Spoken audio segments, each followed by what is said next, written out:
Waktunya bersaat teduh dengan Tuhan melalui bacaan Alkitab satu pasal sehari dalam kitab Nabi-Nabi Besar bahagian kedua seri yang ke-45.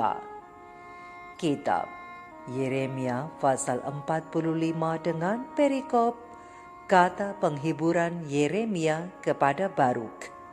Mari baca Alkitab, mari dengar Alkitab, dan mari lakukan apa yang Allah firmankan di dalam Alkitab. Maka iman dan pengharapanmu tidaklah sia-sia. Tuhan Yesus Allah Putra, Alfa dan Omega memberkati, dan Allah Roh Kudus akan menuntun untuk memahami. Salam kasih dan doa dari Rumah Produksi Endang Silitonga Tanjung Bible Audio Ministry. Mari memulainya dengan doa dalam hati.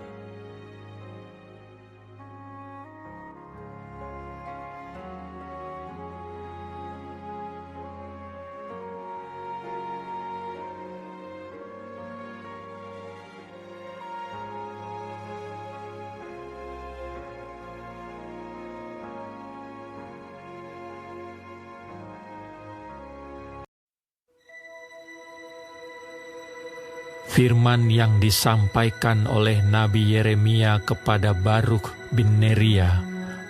Waktu Baruk dalam tahun keempat pemerintahan Yoyakim bin Yosia Raja Yehuda menuliskan segala firman tersebut dalam sebuah kitab, langsung dari mulut Yeremia.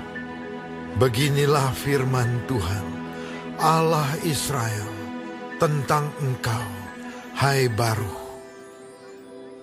Oleh karena engkau telah berkata, celakalah aku, sebab Tuhan telah menambahkan kedukaan kepada penderitaanku. Aku lesu karena keluh kesahku, dan aku tidak mendapat ketenangan. Maka beginilah firman Tuhan, sesungguhnya apa yang kubangun akan kuruntuhkan, dan apa yang kutanam akan kucabut, bahkan sekalipun seluruh negeri. Masakan engkau mencari hal-hal yang besar bagimu sendiri? Janganlah mencarinya, sebab sesungguhnya aku mendatangkan malapetaka atas segala makhluk. Demikianlah firman Tuhan. Tetapi kepadamu akan kuberikan nyawamu sebagai jarahan di segala tempat kemana engkau pergi.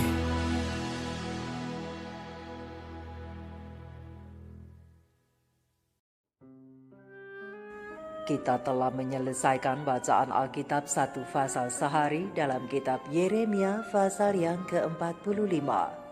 Sedikit perenungan melalui pasal ini tentang penghargaan dalam melayani Tuhan dengan ayat panduan perenungan. Terang besar Alkitab Yeremia 45 ayat 5a dengan bunyi nas. Masakan engkau mencari hal-hal yang besar bagimu sendiri? Janganlah mencarinya. Sahabat-sahabat firman, sahabat sorgawi yang dikasihi oleh Tuhan di mana saja berada, pasal yang berisikan jawaban Tuhan atas keluhan Baruk ini ada kaitannya dengan masa pemerintahan Raja Yoyakim. Ini sengaja dibuat tersendiri untuk menutup rangkaian kisah sejarah dan nubuat yang dicatat oleh Baruk sejak kasus pembakaran nubuat Yeremia oleh Raja Yoyakim di pasal yang ke-36 sampai kepada kehancuran Yerusalem dan larinya penduduk Yehuda ke Mesir di pasal yang ke-44. Sahabat-sahabatku, sahabat sorgawi, sebagai manusia tentu kita ingin hasil kerja keras kita dihargai. Bukan hal yang menyenangkan ketika kita sudah berjuang keras namun yang kita dapatkan hanyalah caci maki. Apalagi ketika yang kita lakukan adalah pelayanan pekerjaan Tuhan. Namun yang menjadi upah adalah tekanan demi tekanan. Hal-hal tersebut membuat kita lelah dan patah semangat. Hal itulah yang dirasakan oleh Baruk. Sebagai rekan kerja Yeremia, Baruk menghadapi situasi yang sama sulitnya. Banyak tekanan dan penderitaan yang dialami Baruk, terutama di bawah pemerintahan Raja Yoyakim. Raja Yoyakim membakar gulungan kitab yang ditulis oleh Baruk dan memerintahkan orang untuk menangkapnya. Ia juga dituduh menghasut Yeremia untuk menubuatkan hal buruk bagi orang-orang Yehuda yang mengungsi ke Mesir. Dan mungkin masih banyak lagi tekanan-tekanan lain yang Baruk alami, sehingga ia menyatakan keluhannya kepada Tuhan. Sahabat-sahabatku, jika dilihat dari apa yang dialami oleh Baruk, maka reaksi Baruk sesungguhnya wajar.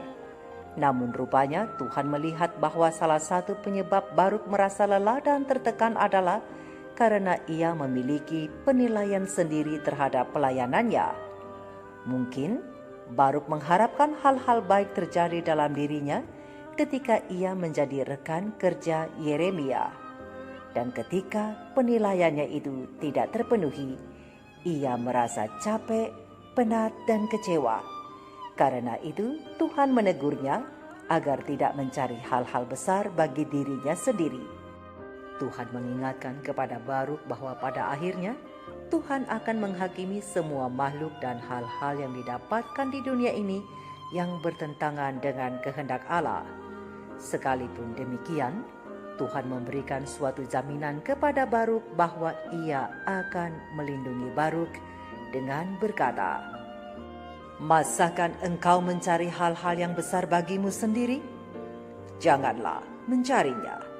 Sebab sesungguhnya aku mendatangkan malapetaka atas segala makhluk.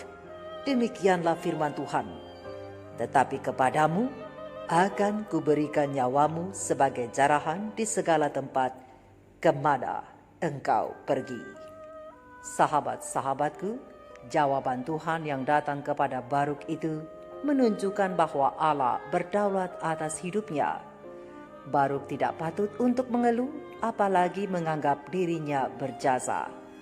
Sebaliknya, Baruk harus merasa bersyukur karena Allah menganugerahinya keselamatan dan keluputan dari malapetaka yang menimpa Yehuda dan Yerusalem.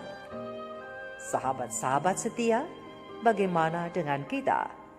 Apakah kita pernah berpikir bahwa kita telah berjasa dalam pelayanan sehingga merasa berhak untuk dihormati dan disanjung? Atau apakah kita berpikir bahwa karena kita telah menjadi seorang Kristen, maka Tuhan berhutang budi kepada kita? Atau apakah menurutmu, sahabat-sahabatku, karena kita hidup berputar di sekitar pelayanan kepada Tuhan, sehingga kita pantas mendapat pengecualian pada saat-saat sulit sebagai hadiah atas pelayanan dan kesetiaan kita kepadanya? Ingatlah bahwa Tuhan dapat dan seringkali memberkati para pengikutnya dengan cara yang ajaib. Namun itu bukan karena kita pantas mendapatkannya, tapi itu selalu oleh karena belas kasihan dan kebaikannya semata.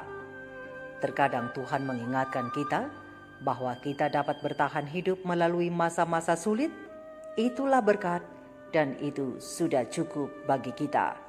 Seperti Baruk menghadapi godaan serupa dan ia mengeluh kepada Tuhan, sehingga pada suatu saat Yeremia datang dan memberitahukan perkataan yang dari Tuhan untuknya. Masakan engkau mencari hal-hal yang besar bagimu sendiri? Janganlah mencarinya. Sebab sesungguhnya aku mendatangkan malapetaka atas segala makhluk, demikianlah firman Tuhan. Tetapi kepadamu akan kuberikan nyawamu sebagai jarahan di segala tempat kemana engkau pergi. Yeremia 45 ayat 5. Sahabat-sahabat firman, sahabat sorgawi seperti Baruk, pena ilham ilahi roh nubuat membina keluarga sehat halaman 442, alinea pertama dan kedua memberikan kita nasihat yang dari Tuhan, bahwa kita perlu waspada terhadap sikap mengasihani diri sendiri. Janganlah memanjakan perasaan bahwa engkau tidak dihargai sebagaimana seharusnya, dan bahwa usahamu tidak dihargai, bahwa tugasmu terlalu berat.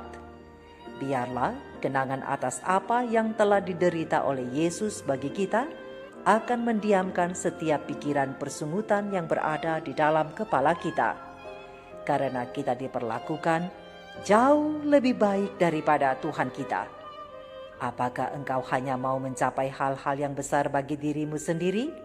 Kata firman Tuhan, janganlah mencarinya. Sebab Tuhan tidak mempunyai tempat dalam pekerjaannya bagi mereka yang keinginannya hanya untuk memenangkan mahkota lebih besar daripada untuk memikul salib. Tuhan menginginkan orang-orang yang lebih berminat melakukan tugasnya daripada mendapat pahala, yaitu orang-orang yang lebih mengutamakan prinsip daripada promosi. Mereka yang rendah hati akan melakukan tugasnya dengan segenap hati seperti untuk Tuhan dan bukan untuk manusia. Terang besar Alkitab Kolose 3 ayat 23. Orang Kristen mewakili Yesus Kristus bagi dunia, termasuk di dalamnya bidang pekerjaannya juga.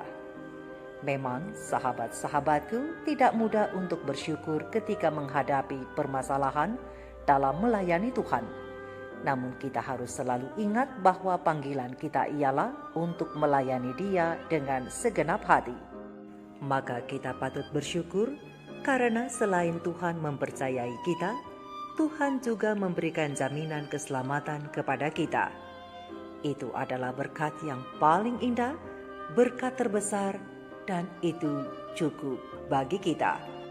Karena berkat keselamatan adalah penghargaan tertinggi yang Tuhan berikan kepada semua yang melayani Dia dengan setia. Mari kita renungkan ini bersama. Tuhan Yesus memberkati. Maranatha. Shalom.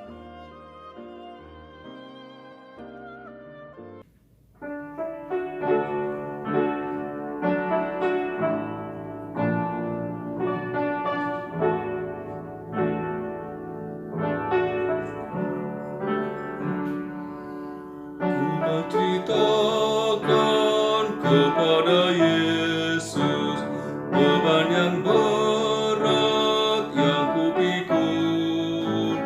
Telah ku penat, Yesus menolong. Dia selalu menjagaku. Ku kan ceritakan kepada Yesus beratnya yang kupikul. Bukan ceritakan kepada Yesus, hanyalah Yesus penolongku. Bukan ceritakan kepada Yesus duka lara dalam hidupku. Dialah yang setiawan, dengan doa duka terhapus. Ku kan ceritakan kepada Yesus beratnya beban yang kupikul. Ku kan ceritakan kepada Yesus, hanyalah Yesus penolongku. Dunia ini jahat menggoda agar ku jatuh dalam dosa. Bukan ceritakan kepada